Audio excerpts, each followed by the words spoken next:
আমি একটি অভিনয় করব। অভিনয়টির বিষয় একজন বীর মুক্তিযোদ্ধা।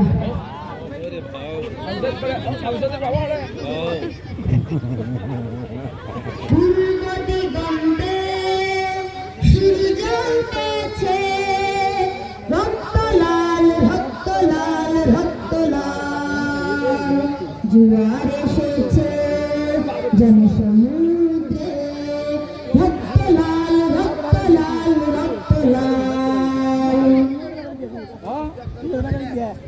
আজ কদিন ধরে মায়ের কথা খুব মনে পড়ছে। মায়ের কোনো খোঁজ খবর নিতে পারছি না।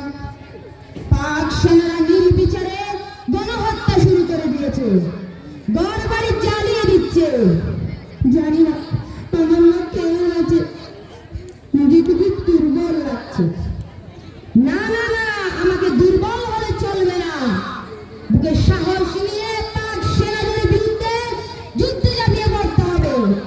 সুজলা সুফলা শস্য শ্যামলা এই বাংলা মাকে স্বাধীন করবার জন্য আমি মুক্তিযুদ্ধে এসেছি। শরীরের শেষ রক্তবিন্দু দিয়ে হলেও আমরা যুদ্ধ চালিয়ে যাব। এ দেশকে আমরা শত্রু মুক্ত করব, এ দেশকে আমরা স্বাধীন করব।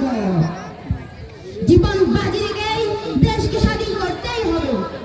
ওই তো কতগুলো মুক্তিযোদ্ধারা মুক্তির মিছিলে এদিকে আসছে। যাই, আমি ওই মুক্তির মিছিলে যোগ দিই। বাঙালি অস্ত্র ধরো, বাংলাদেশ স্বাধীন করো, তোমার আমার ঠিকানা পদ্মা মেঘনা যমুনা। এবারের সংগ্রাম মুক্তির সংগ্রাম, এবারের সংগ্রাম স্বাধীনতার সংগ্রাম। জয় বাংলা, জয় বাংলা।